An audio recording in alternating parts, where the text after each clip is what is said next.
Yeah. Okay, and the cameras are all recording? Cameras are all recording. Okay, so yeah, what we were talking about, Kate, is like how many positions are in that Kama Sutra? Why is this sounding more and more like one of those podcasts of the Manosphere, Doggo? Yeah, I haven't watched that, but no, I don't know how the Kama Sutra came up, but it did. We genuinely could be, well, because obviously Kate, and I'm not saying this is a bad idea, I do think this is a good idea, but I also think that it's probably a down the line idea. It's probably, 1 or 2 years down the line where we change the books in the background of the video. Well, I don't think we're meant to tell people. Yeah, but I think it's something they can spot. There's people out there who, let's be honest with ourselves, they're regular Sherlock Holmes. They're obsessive. They're obsessed with FTO. And that's all they're thinking about. That's all they're thinking about. Obsession. And when we're a day or two or sometimes 3 in our case late, hey, pandemonium. It's the Bunnings noose aisle just goes off chops, especially north side Bunnings, where most of our crowd is. We're not big south side. Fairfield, Preston. Yeah, we're not big south side. That rope aisle. Yeah. You're our only south side. Yeah. Yeah, and you're not even south, really. Well, I like to think I am. I think Richmond is...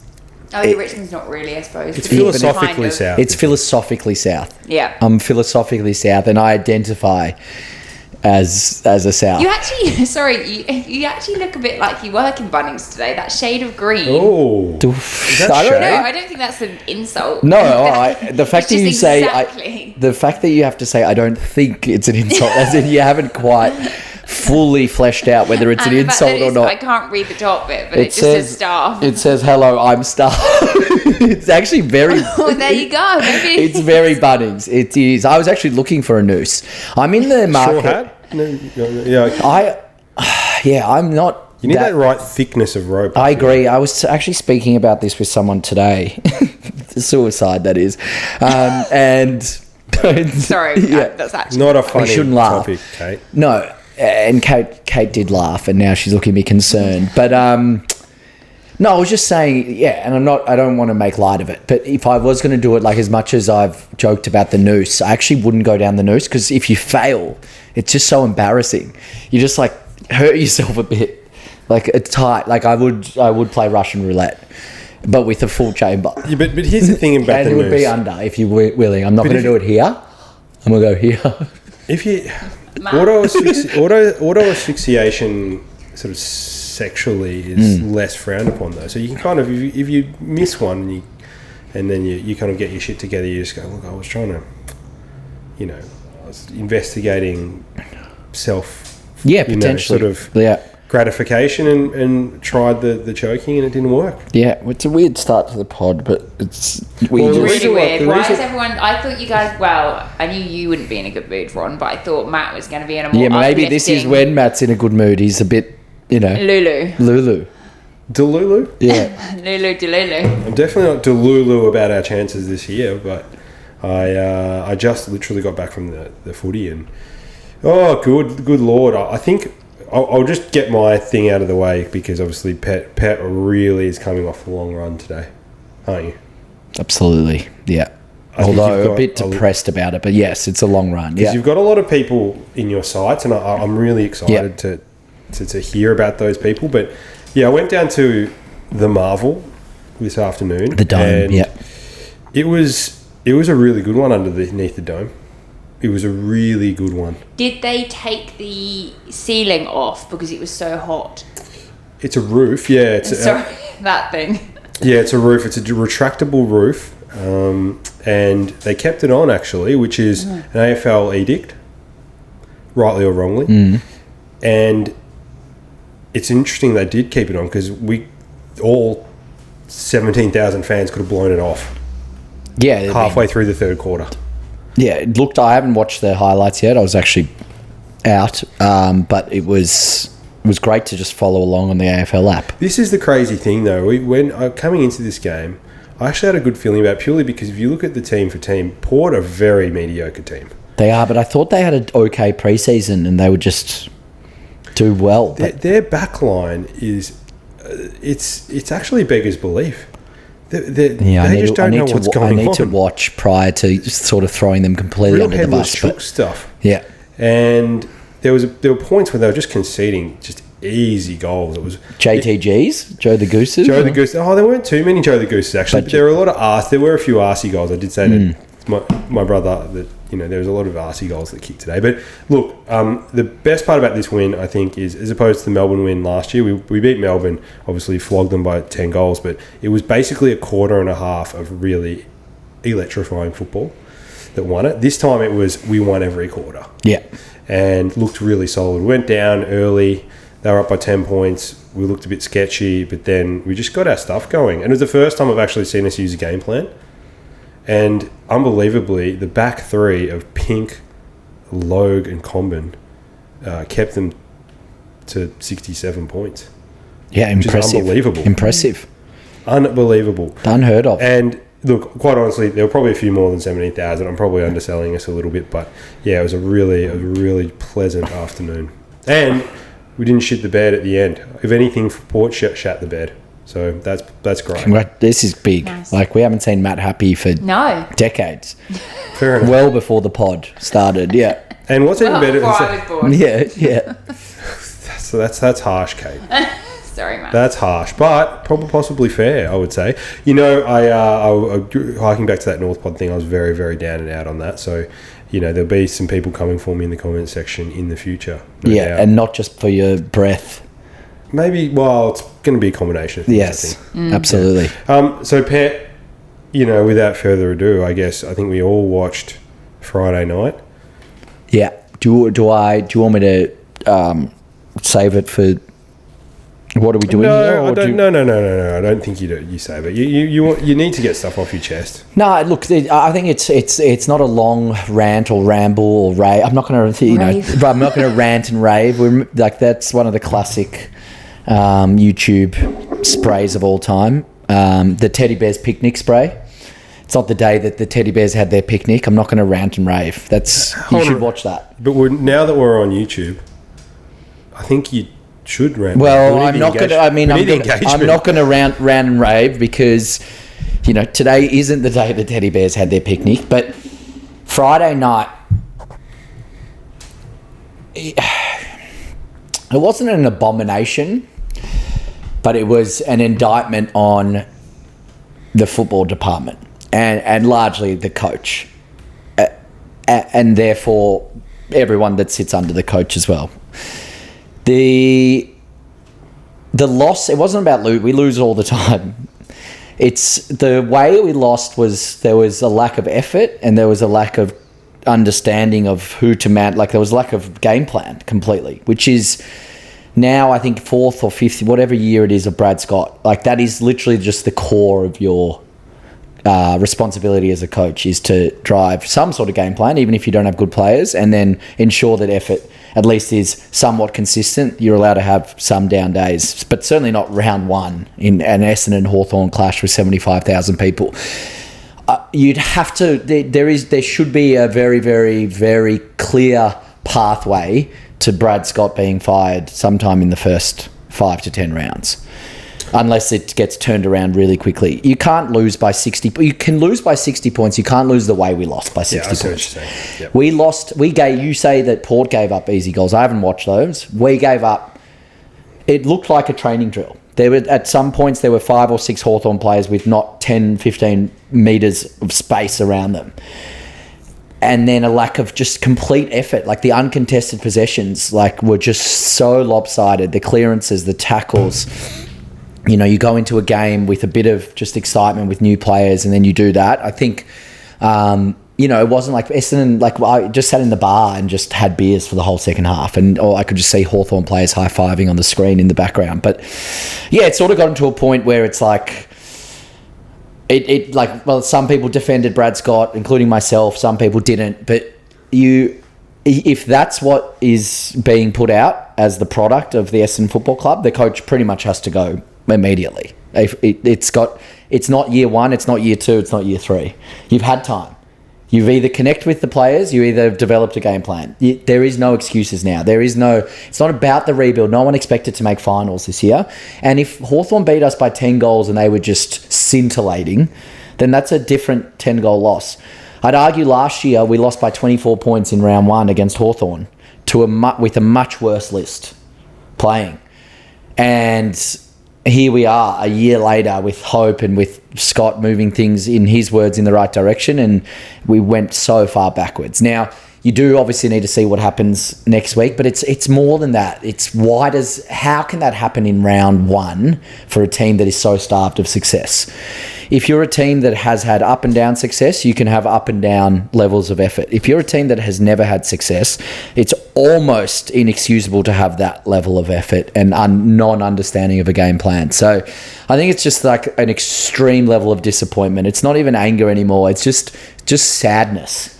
Like, the group chats were just like, how is the year already over? How are we so shit? It wasn't even like, there's no expletives. I don't know what stage of grief it is, but it's like a really sad stage. Because at least anger, there's some hope and there's some emotion behind it. Now it's just like, why? Yeah, and you get a bit numb. You get a bit numb and a bit sort of accepting of the performances that get put out there. And you also, I feel as though it's almost like you don't want to have hope, because once you have hope, they can keep letting you down. Yeah. Whereas if you don't have any, it's almost easier. Yeah, and we had emotionally, we didn't have ridiculous amounts of hope, but we had more hope than we've had for a while because of the draftees, and a year on of Kako, Caddy, etc. I don't know. We're at a loss as a supporter base, and when you're at a loss as a supporter base and you're not getting the effort on the field, unfortunately, as easy as it is, it now is at a point where it's too far into the tenure of a coach where the same things have happened over and over. It's like, it's the fool me once, shame on me, fool me twice, fool me 6 times. When are you going to stop fooling me? The hard part is, I think, I would argue that you're only 2 years into a rebuild. And one of the problems is with that is that what has been evident, particularly over the last 7 years, particularly since all of these draft concessions and whatnot came in, it's very difficult to rebuild now. It is, because your access to top talent is not the same. But just look at Richmond against Carlton. Look at Richmond all of last year. I think that's the easiest barometer to compare Essendon to. Is you have a team that on paper should be winning a lot less games and be in a lot less games, and yet they challenged in 50% of games last year, and they should have won on Thursday night. They had more inside 50s. If they're hungrier than us, then something's wrong somewhere. And unfortunately, we're discussing the key responsibilities of a coach, and he's just not delivering on the key ones, and then he's making excuses in the press conference. 3 more weeks, and then if I was running the club, which I hope I will be by 2030, I would be stepping in immediately and getting rid of the coach. Interestingly, I was listening to Crunch Time on SEN, and a couple of the things they said really piqued my interest. The first one is, it seems as though Welsh has actually reinforced his position since he's got there. He's made someone on the board, Solomon is now an assistant coach. The CEO is now the person who was the vice president. Yeah. It's almost like he's not going out necessarily to bring people in. Now, I guess the question is that a good thing or a bad thing? It could be good, it could be bad. But I think what I would say to you is there are 4 to 6 teams in the bottom tier now. There's Essendon, Port, Carlton, Richmond, North, West Coast. That didn't change. That we didn't think that we weren't in the I guess that's, you talk about the journey and the destination. Yeah, we're talking about the journey here. The destination is the same. Last night, Friday night, whether we lose by 60 or we lose by 20, but the journey has to be different, because the only way you can move forward is if you're putting things in place. Things don't happen as a click of the fingers ever. You don't just go, 3 years down the track, no matter what we do, we're going to go from bottom 6 to middle 6. There is a process to follow, and there has to be checkpoints along the way. We're hitting none of those checkpoints. So something's wrong, and something needs to be fixed. You can't keep doing the same thing over and over and over again, and just go, hey, time. But I would say this though. By the same token, the other thing that you've done a lot in the last 15 years is just sack coaches. Would you agree with that? No, I wouldn't actually. I would say. How many coaches have you had? We've had enough. Since Matty Knights, Who have you? Yeah, but we hired horrific coaches like Ben Rudden. Like, we've given Brad Scott quite a leash here.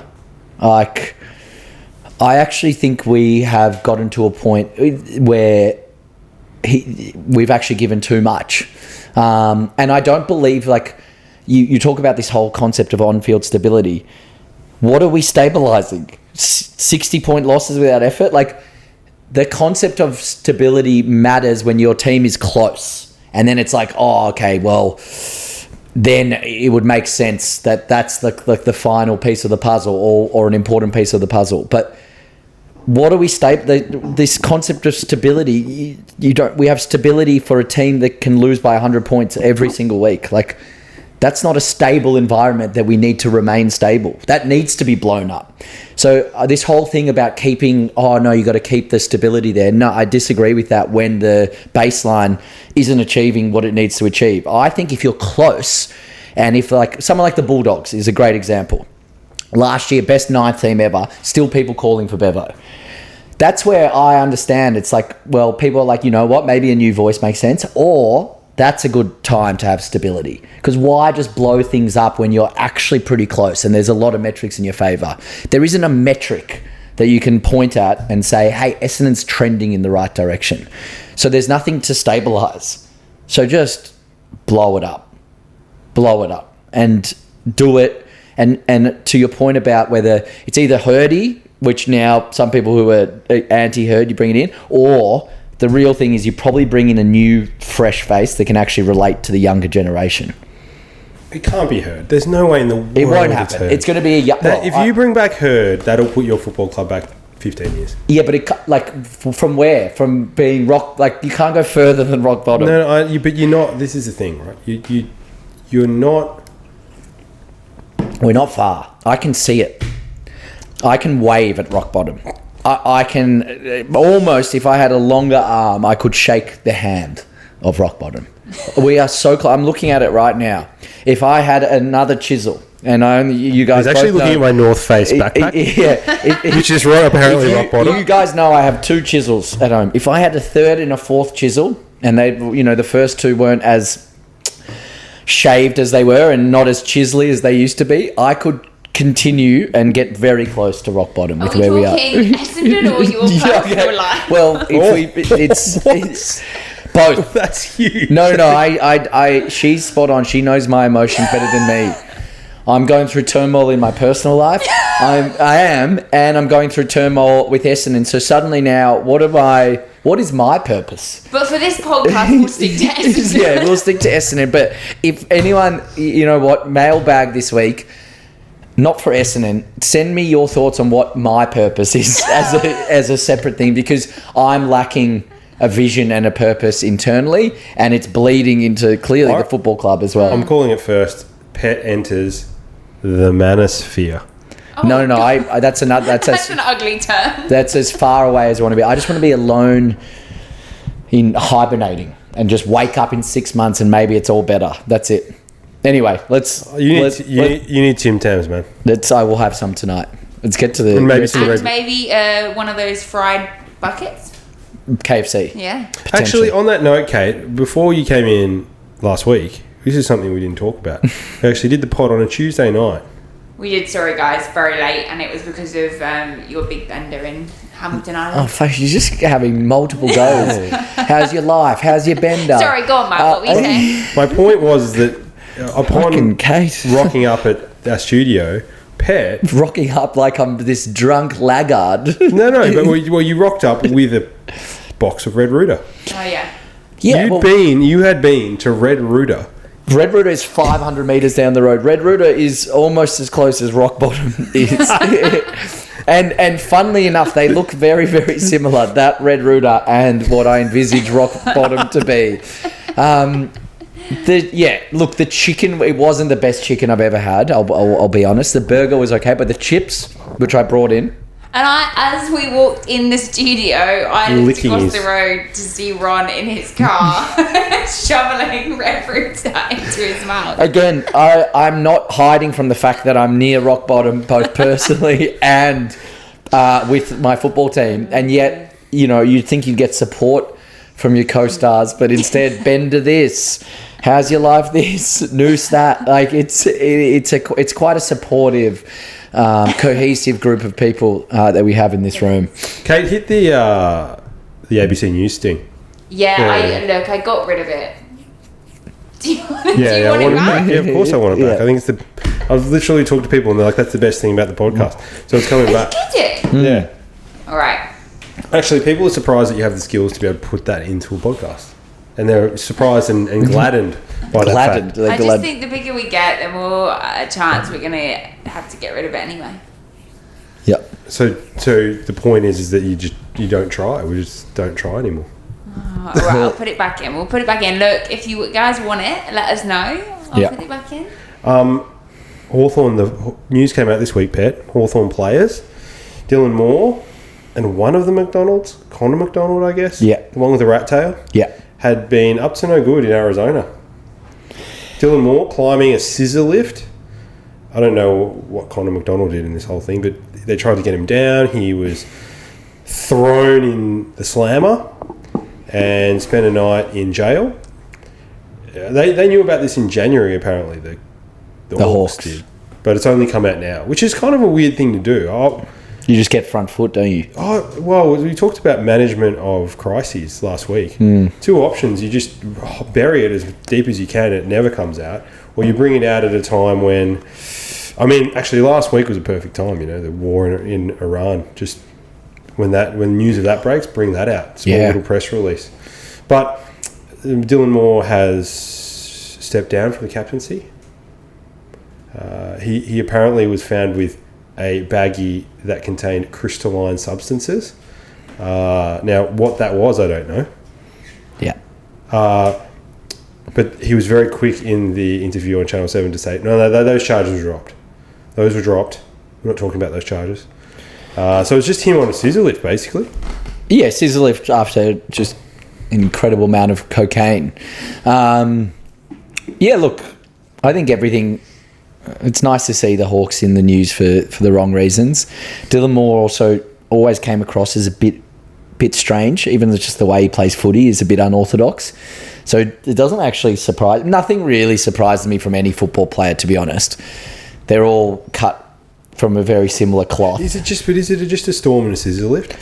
It's a storm in a scissor lift shaped teacup, but it is... I don't think it's a big deal. I understand why the world cares about it. Like, I think it's one of the great non-issues. Yeah, I wouldn't even step down, but I understand why you sort of need to. I sort of wish there was more to the story so that... There probably is, we just don't know. Yeah, but... Yeah, the little baggie, goes around the group chat. It's pretty funny, and then you sort of move on because there's going to be something a lot more egregious done in the next few weeks. They got a court date in June. Yeah, I like it. What happens with that, I don't know.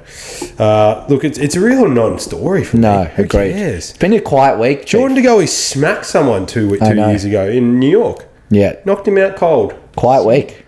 And now we're talking about a guy who's caught up a scissor lift with a baggie full of cocaine. I mean, slow news week. Pat, you were talking about before the podcast about this Geelong charity situation, and my understanding, and this could be another Rord. There's a salary cap akin to Geelong Farms, Cotton On. Yeah, there's a few. Morris Finance. How many of them are there? There's a few under the table jobs. Yeah, I don't know too much about it. I just saw it on the front page of the Herald Sun this morning, but essentially... This guy who's, been booking the Crown rooms for who knows who in the Geelong world is also separately being investigated for siphoning $14 million of funds out of his own charity. It's the stand-up guy, really. Great dude. He's a great dude. And he works for Crown or... No, he works for the charity. I think he works for the charity. But then he's got all of these... The issue or the reason it's linked is like he's put cameras or there's been recordings that are on his computer from these Crown rooms of like people across multiple clubs, but definitely Geelong doing like nefarious activities. What? Yeah. Why are there even cameras in bedrooms? I don't know what's going on. It's all very strange, but... More to come, basically. There's more to come. I think what he's doing is he goes to Crown because apparently he's on, $80,000 a year or something like that, but he's betting millions at Crown. Yeah, crazy. So what I suspect's happening is he's siphoning off this charity money to bet at Crown. Yeah. To be a high roller, and then he's also sponsoring Geelong Footy Club with, I assume, the charity money that he's stolen, and he's putting these Geelong players up at Crown as well. So he'll, if there's a Brownlow, something like that, he'll put them up at Crown. He'll pay for their rooms. Now that, unfortunately for Geelong, is a part of this third-party payments, essentially. Yeah, they'll get another slap on the wrist. They'll get a $500 fine. And just continue. Same old crap. I saw McRae, again in the news, someone crashed into his car. It's been a terrible week for McRae. Oh, no. Yeah. He was in good spirits, though, on Saturday night before the game. In the rooms, they were interviewing him about the DJ Spotify list that the Pies were listening to and whether he can cater for 18-year-olds and 40-year-olds. It was just ridiculous. Just fluff Content's bullshit. gone downhill. Downhill. But don't you feel bad for them having to ask those questions? It would just be so embarrassing. You don't think they come up with the questions themselves, though? Well, I guess they do, but they have to come up with these. Well, I shit. think that's their job, right? I think I'll get to it, but yeah. Oh. Terrible. Oh. Yeah. Nothing more on the news. Slow news front. Really slow news. week. Amazingly slow, which is great. It means we can focus on the footy. I don't want the footy. Games. Let's go to the games. Okay, Pet. So, Thursday night, this was a shit show, this game. Terrible skills. Richmond versus Carlton. Carlton were all over the place. Carlton looked okay for a little bit of time, but then they just, they didn't, it wasn't a bad shit, but they just did not perform in the second half. Well, Richmond had every right to win the game with their inside 50s. They should have won the game. Should have won the game. I would love, there's two teams in the league three. There's three teams in the league you don't want to be following right now. Essendon, Yeah. Carlton, Yeah. and Port Adelaide. And the reason is they're going, it's fine. Again, there's a lot of teams that lose. It's not just about losing. It's where are you going? I couldn't follow Carlton. I couldn't, I looked at that team even that played on Thursday that scraped over the line. It's depressing. Where's the future? Why are the Hollands brothers playing? Why are all of these players playing? Why isn't there just a nuke to the list? It's just... it needs to be nuked. The list needs to be nuked. Cripps is a shell of himself. What do they have? The Mackay is no good. Neither is ours. They're horrible brothers. Nuke them all. I did see they stopped doing their podcast, apparently. Yeah, because... Fair enough. Fair enough. You're no good at footy. Got to focus on priority number one. So this is the thing that gets... I agree substantially with what you're saying. Because if you look... I always look at needle movers. I look at game winners. I look at star power. Yeah. Okay? Wiedering, number one. Gunn. Walsh, has been injured. Probably not there right now. Mackay, he's won a Coleman before, but has done nothing since. Yeah. In 3 or 4 years. Then who are we talking about? We're looking at washed up Cripps. Washed up Cripps is no Now, good. I don't want to I don't want to get too stuck into him right now, but he's really close to Gonski. He was always really slow, but then somehow overcame it, and now he's just really slow. That's it. He's sort of labouring. Is he still the midfield bull? No, I'm just sick of. I'm done. His reign when he was decent, it's all done. But I look at their forward line and I'm thinking, okay, you got Mackay, but what you've got Kemp? Yeah, Kemp's it's your not guy. It's not a real football team. Kemp, Yeah, it's not a real football team. who went to Turkey in the off season. It's not a real football team. McGovern. Again, not a real football team. And here's the crazy part: they're getting rid of dudes that are good, and they're going for nothing. Yeah. Owies Yeah, it went was to a West decent, Coast. decent player. Went to West Coast for chips. Yeah. Durdeen Yeah. went to Port for chips. Yeah. Get rid of the Holland brothers. I'm telling you right now, Kate, if you want to speak to anyone about Carlton, just say, hey, I really think we should get rid of both of the Holland brothers. And Holland, okay. yeah, Done. that's it. Yeah, they looked mediocre. But that said, though, yeah, Richmond had their chances, and they're obviously emerging. They got So fun. They're fun to watch. They've got some really interesting players. They just try. Jonty Fall, Lawler's just fun. Armstrong. He's just fun. Jibkus. Yeah. They've got some interesting guys down there. I'm interested. Geez, I'll tell you what, Lynch, you can't kick much worse than he did. He kicked, 2.8? 2.7. 2.7. 2.7. One person kicked 2.7. They could have won by 5 goals. Legitimately. Straight. Yeah. Which is kind of insane. Friday night, we kind of brushed on Friday night. I guess the question is, and obviously we heard from you, it's more Essendon being bad than Hawks being good. I think it was a bit of both. I don't think you can take anything away. I don't think you can take much away from this as a Hawks fan. The uncontested stuff, like there's no team in the league that would let you have 100 more uncontested possessions in a half. So, that's insane. Yeah, that's an insane number. Well, I think they did okay, but even speak to Hawks fans, they're like, it sort of felt like a training drill in a way. Like it didn't feel like the intensity was there. It sort of felt like a preseason game. So you're coming off the GWS loss, which looks even worse after they get pumped by 80, and you're playing a bottom 4 team that looked lost. You take the win, and there's quite a number of positives, but you just don't know what to rate those positives against. So you sort of just take the win and go to next week. There's a lot of front-runnery vibes coming from... And that's fine. When you're given the opportunity, that's the only way you can play. Like, we let you play as front-runners. There's nothing wrong with that. Yeah, but the problem with being a front-runner is inherently you don't do the basic things that your football club should do at all times. Well, that's the problem. That's what happened a little bit in the second half. They started, a lot of weird sort of balking and chipping and handballs and all that. Well, if I'm a coach and I'm Sam Mitchell, and I hate Sam Mitchell, but I wouldn't want that game. Like, you take the percentage, but you'd rather almost a 30, 40 point or win, but there was some battle-tested moments. Because their aspirations are not mid-table. I think they are a mid-table team. Their aspirations are much higher. And look, there's a whole season to get that. But it doesn't help to, as you say, maybe build a few bad tendencies here and there. But, again, got the job done. Move on to next week. 60-plus points. Enough said. I will say this. Charles Royce played well. Yeah, he did. And I don't rate him at all. Big clunks. That's what makes me think even worse about Essendon. Yeah. Like, he's just... I think he falls apart often, and he was dominant.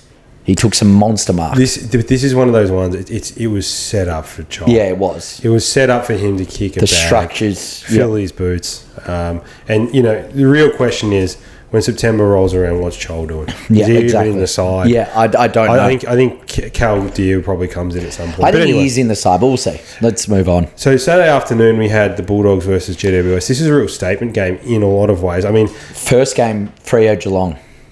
Was that before? Yeah, Western Bulldogs. Oh no, wait, was it? No, it was.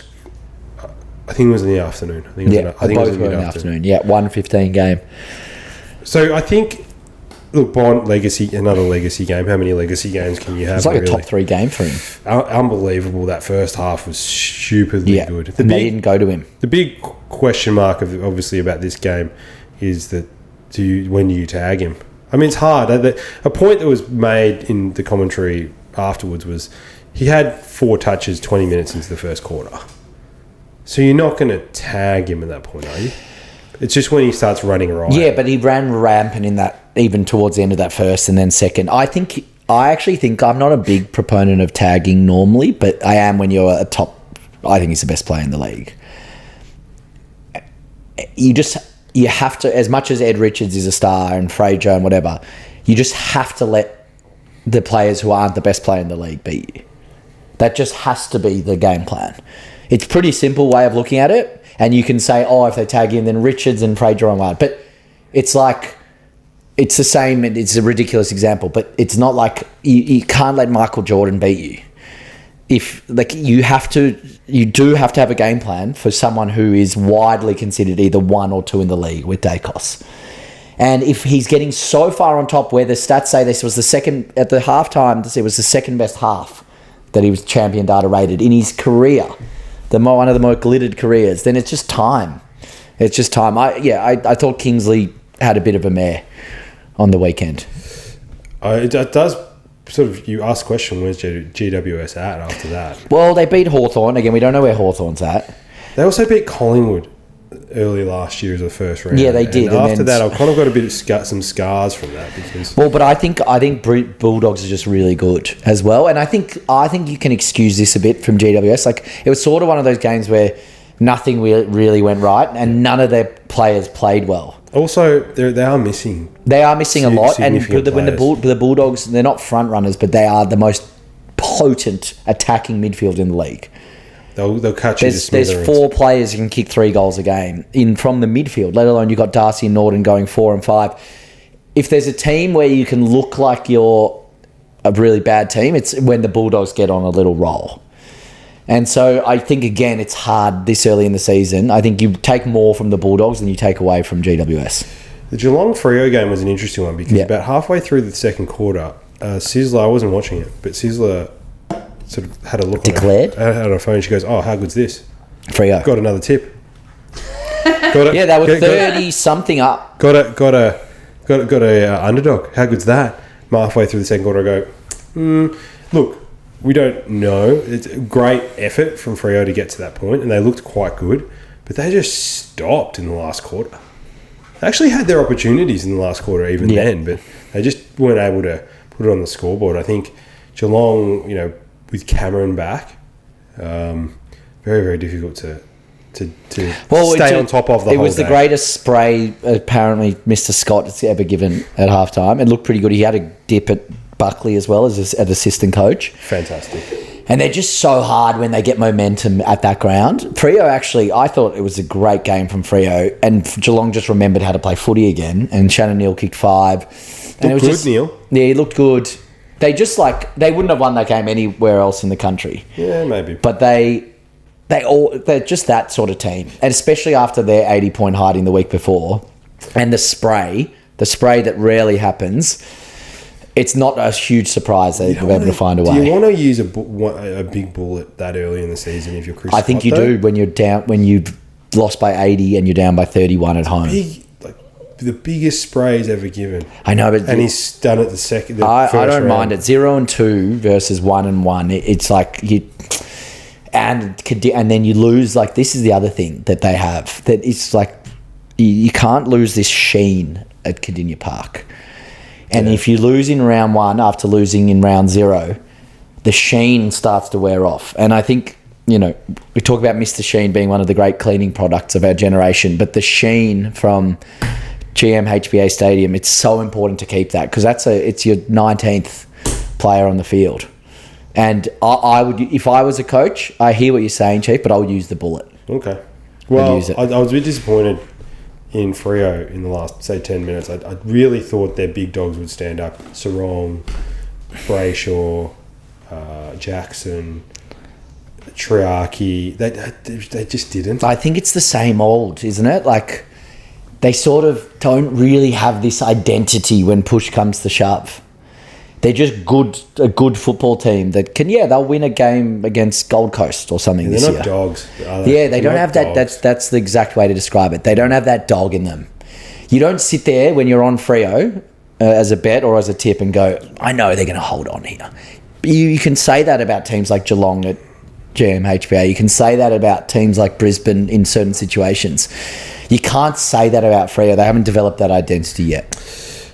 Yeah. Game of the round was probably Collingwood versus Adelaide. This was actually a really good game. A bit of a boil-over. Absolute stinker of a first half. Yeah, first quarter was magically bad. Real stink fest. Very smelly down there. And the ball, there's no ball movement, just long down the line. It was really boring. But then something sparked in the third. And Adelaide just went bang, bang, bang, started moving the ball a little bit quicker. Yeah. And once you get the ball in quick to Tilthorpe, to Fogarty, and to a certain extent Walker, the twin / whatever towers, they just did what they needed to do. I thought it was a quite impressive win. I tipped Collingwood. Collingwood, when they roar back, they rarely lose. That's a good point. And they did roar back in the last quarter. They roared back in the last, but they also roared back in the second into the very end of the second or whatever it was. And when they get that little momentum in the crowd, and Dacos is kicking goals, and who knows who's kicking goals. Especially at the MCG. Yeah, it's hard to stop them. And to win at the MCG like that, they just came off a St Kilda win.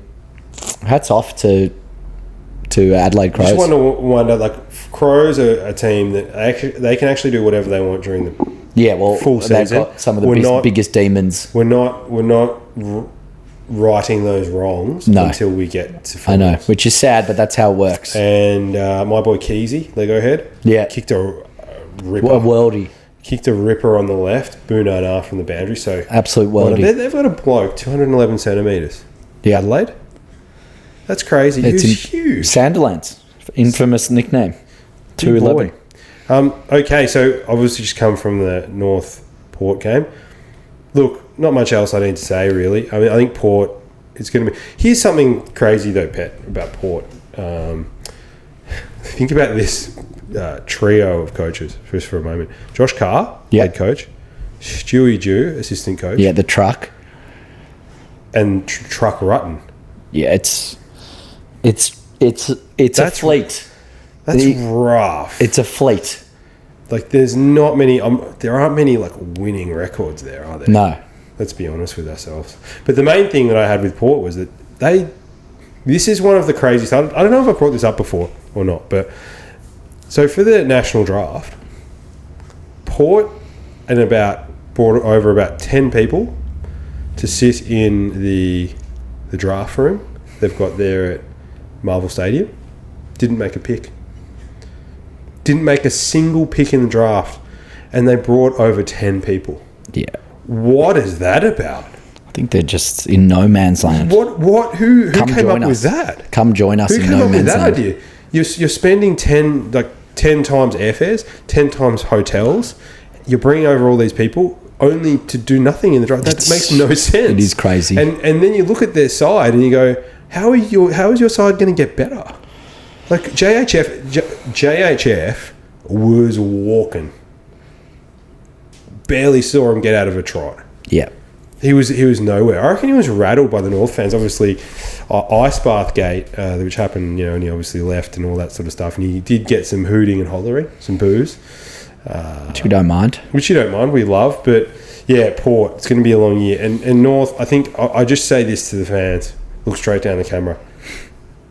We've had false dawns before, okay? I see people online saying we're going to be 5-0. Shut your trap, okay? Shut your trap, sir, and just let them play. We'll see. The proof, as we know, it's never on the edge. It's always smack bang in the middle of the pudding. And it's going to be there again, right in the middle, right in the little fleshy part of the pudding. Christmas pud. Yeah.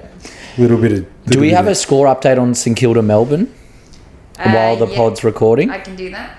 Love a pud with a bit of cream and custard. It'd be... Doesn't that go down like... Yeah, especially Melbourne have won 120 to 107. Wow. That is a boil over. Is that crazy? Yeah, it's a bit of a boil over because now St Kilda, the much heralded, we can't obviously review the game without having watched it, but... big score, They'll give it a go. Yeah. Big score, though. Big score, yeah. It was tit for tat all first half when I was watching a bit, but... And Gold Coast, West Coast Eagles are just kicking off. Yeah, that one's going to go later into the evening. Don't have to worry about that. Yeah. So, sorry, we won't go. Gold Coast will win by 100. Yeah. I'll tell you right now. Yeah. They will win by 100. Yeah, correct. But that's a big result. Loss, isn't it? Think about St Kilda, and this is the problem about getting pumped up in a pre-season, isn't it? Is that if you don't win those first two games, which are eminently winnable games, let's be honest with ourselves. Yeah. Geez, the pressure's going to come down right on now on Ross, isn't it? Yeah, it is. Last week was kind of acceptable in a lot of ways. Yeah, no, because it's not. It's Collingwood and then blah, blah, blah, and then they didn't make the most of their opportunities. Melbourne's not acceptable. No. Melbourne's a rebuilding team with a new coach. Yeah. I mean, and they've got the ghost of Max Gawn running around in the ruck. You got to be beating Melbourne. Anyway. Hey, let's go to segments. What are we doing here? What do you got for what are we doing here? Yeah, what are we doing here? It's back to Friday night. I'm not going to go through the same things, but we were given these headlines, this hope that we were told that the MCG was sold out. There was going to be 94,000 people. There was barely a tick over 70. Well, who got that wrong? Are you telling me 20,000 people didn't turn up? That's not the case, it means you never sold those tickets. So what are these fake sellouts, basically? Yeah, so don't go and put you can't lie. Like, that's just a straight up lie. Is that the lie from the MCG? Is it a lie from the MC? Who's lying? I want to know I want to get to the bottom of who's lying. When the game started, you could see a whole stand almost without people. And I go, well, it's going to be really hard to get to 90 from here. In fact, it's not like you would need a stampede akin to Lion King, a Lion King 1 stampede, of which, led ultimately to Mufasa's death. If we don't untimely death. If we don't have that, we're not going to get from the low 70s to the mid 90s that were promised to us. And that would have been at least losing by 60 points when there's 95,000 at the G. That's a memorable loss. It's not as memorable when there's 70. There's big pockets when you have two Melbourne teams and it's 70k at the G. So anyway, what are we doing here to the people fabricating crowds? We need to get to the bottom of this. Yeah, I'm going to investigate. I'm going to spend my whole Sunday night investigating with ChatGPT. They said Carlton versus Richmond was sold out. Wasn't sold out. No. What was that? That was high 70s. It's lies. And then Hawthorn Essendon sold out because they got to understand, if you claim it's a sellout, and then the people are going to go, oh, cool, I was going to get tickets, but now I'm not going to get tickets. Yeah. So why aren't those people allowed to go to the game? Yeah. It's insane. The other thing is these supposed fully ticketed events, you now, as a member, a paying member, need to pay to book a ticket. Yeah, yeah. That is when you're supposed to have 11 home games. No, it's a vintage. What are we doing here? What are we doing here is actually harking back to something we talked about in the off-season, Pat. That's the former KPMG partner, Luke Sayers, is back in the news. Back in the old Lukey. I remember Lukey. Yeah. Now, Kate, can you look at? Just do me a favour and look this up. I couldn't find the name of this new woman he's going. Yeah, he was flaunting her. But she's apparently the partner of an ex-race car driver, which is kind of by the by. I don't really care about that. But what I was going to talk about was his wife has taken him to court. His ex-wife has taken him to court. There's a headline here that's Luke Sayers seen with new partner before explosive dick pic court case. Yeah, wow. crazy. So basically, what's happening is that his from what I understand, his ex-partner is taking him to court over the claim that Luke Sayers made that it was her that put the dick pic onto Twitter. Because she swears black and blue she didn't do it. And then everyone was kind of like, Luke, why did you even take a dick pic? And he claims it was for medical reasons. Yeah. And when I say medical reasons... we talked about this before, but what kind of angle was it an angle that could have been just medical? No. The lighting, lighting and the angle, no. Although, I guess even if you're taking one for medical reasons, you want it to look nice. You want it to look, regardless of if it's, your middle-aged male doc, you want him to be like, oh yeah, there's a good little banger. But what medical reasons? I don't know. He has there's herpes. I don't know, and he needs to get the spots checked out. To be honest, I totally agree. I think the doctor would just call you in. They wouldn't say, send me a picture. No, and DM me on Twitter. Yeah. He goes, we're doing only Twitter consultations now, and ignore the fact that my username is XOXOXO and 69 at the end, and That's such a good point. Yeah, what are we doing? Send it through. Yeah. Meanwhile, Luke's going, and how was I not to know that they didn't have their doctor degree? Yes, correct. I'm just going to have to claim ignorance here. Yeah. Here's my thing, though. So that's the first thing. I think Luke's obviously moved on. I mean, he moves on with this kind of late 30s kind of thing. Woman with quite a lot of plastic surgery, which is whatever. And then he's kind of embroiled in this court case with his wife, who's trying to get as much from him as she possibly can. Yep. And good on her. And if Taylor's oldest she should get at least one of the houses in Tuscany.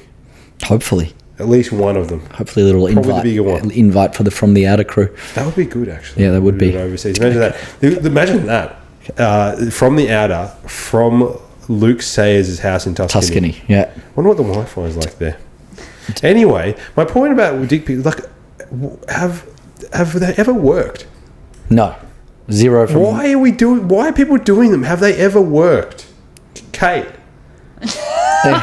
I'm not saying on you necessarily, Yeah. but you know People, women and humans. you talk to them. Most of the time, I actually think it's just for a laugh, isn't it? I don't Yeah, think they've tiny ever worked No. romantically, no. Do you? Yeah. Anyway, It's insane. Anyway. It's insanity. do you have a what are we doing here, Kate? Yes, I can't get hold of Hass avocados at the moment. Oh wow, What are we doing? it's a day to day. What are we so doing it's here? more of a, what's going Okay, on? you Does gotta- anyone know, is this related to You the gotta- oil Well, we need- crisis? Yeah. Mailbag. You've got to understand, Kate. There are geopolitical issues at play, and obviously with the issues And going on in shepherds Iran. are quite readily available. Oh, you don't like shepherds? Oh no! Does So anyone? shepherds are the thin skin one, yeah. right? Yeah, Yeah. they're kind of a whole different bag. Yeah, Yeah. yeah. There you go. I mean, the Strait of Hormuz is not only oil, Kate, but it's also a nitrogen-based fertilizer. There you go. So there are going to be a lot There of you go. crops that are going to suffer, particularly in South America, as a result of this, in this sort of embargo situation. They're really, Pretty sure they're really- we do grow them here. we well might, yeah. But But I mean, you're without the saying without nitrogen-based fertilizer. fertilizer, I mean, the Iranians have really gummed up that. yeah, they are. That Strait of They've Hormuz. juiced it up. Yeah. They've really gummed it up. So Yeah. it's very difficult to get through there at the moment. Okay. And also, I'll point out that one thing I learnt, Pet, just before was that there are actually different types of crude oil. There you go. All right. Let's move on before we get too. No. boring. This is actually important, Kate, because there's very, very dark crude oil, and then there is light crude oil, and that's although Americans produce a lot of it, it's very, very light. Not very good for diesel or jet fuel. There you go. Whereas the stuff in the Middle East is a lot darker and a lot more potent. So, what low-key cooking, Pet? Yeah, very quick one. But shout out, we've got a Cayman Islands listener. His name's Josh Douglas. He messaged me Dougie. immediately after the Essendon game going, I can't wait to hear you rip into the Bombers. I'll be listening all the way from Cayman Islands. So shout out there. We love our exotic listeners, let's Yeah, call wow. them. And Cayman Islands, yeah, if once we're done with Luke Sayers' house, we might do an ep straight from the Douglases. I mean, it begs the question whether he can set us up with some sort of account. Yeah, to siphon Avoid all of our revenue. the ATO. So all we can costs. make a big play. Kate, Yeah. have you got any? What's your low-key cooking? Oh, The state of shepherds that are actually at the moment. The shepherds avocados actually aren't too bad. my local cooking is a couple of Louis Theroux, really into him at the moment, and tacos. Oh wow, I don't mind it. What about you, Chief? So I went to the game today. Fantastic, obviously really, really enjoyable. The level of pettiness from the Adelaide Crows fans is absolutely something to behold. Port Adelaide, No. Adelaide. Adelaide. Oh, that. Adelaide fans are in town because their team just played last night. Oh, and they came. And they are going home in the afternoon. They decided, there were a whole bunch of them, there's probably 20 of them in our little bay, they decided to come to the game just to cheer against Port Adelaide. Yeah, I don't Wow. mind that. That's good. And they level were of pettiness. absolutely, we were right near the Port Adelaide race, they were absolutely giving it to the Port. I love players. that. That level of pettiness just has to be respected. It Yeah. does. So well I done, agree. well done, Yeah. Port fans. Next week, Kate, can you bring up some Yeah, let's- games? What have we got? Yeah. Two games. Like, What do we got? Should I give you what I'm? Yeah, give us the first two So of the round. first two are on Thursday night. I'm actually going to this with Hannah Savage. Ooh, friend of the pod. It's Hawthorn versus Sydney Swans. Who do you like? And I know this is a bit controversial, but I think I'm going to tip Hawthorn Yep. because I'm already It's a tough- I'm yeah, already losing tough this game. year, I think so I'm willing to make more risk. It's a real 50-50. Heaney's injured. Goulden's Yeah, injured. I think so- Hawthorn isn't a bad bet. That's Okay, we'll thank accept you, that but one. You said that to me last week. I and know, and lost so badly. yeah, that's just don't listen. Okay, and then Bulldogs. It's Adelaide Bulldogs, and I'm going Bulldogs. That's a tough one, Tough one again, right? but I don't mind the Bulldogs. Yeah, I reckon they've won Yeah, two. they have. early in the Yeah. year, I reckon Adelaide gets that one, but yeah. Two-leg multi. And then it's Richmond Gold Coast. I've tipped Gold Coast. Yeah, that's an fair easy enough. one. Yeah, that's an But easy anyway, yeah, we've got a few other. We'll turn it around, Kate. I promise. Me and you Okay. next week. one. Okay, well done, guys. Thanks for that. We'll catch you next week. Thanks, See ya. guys. Bye. Bye. Okay, Kate, to you.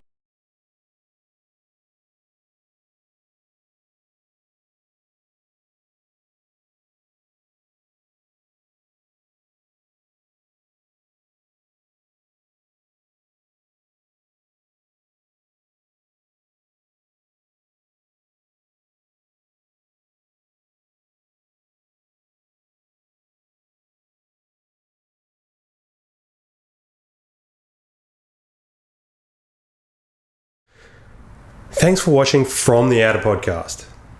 If you could like and subscribe, it helps us a lot to continue to create all of this amazing content that you know and love. See you next time.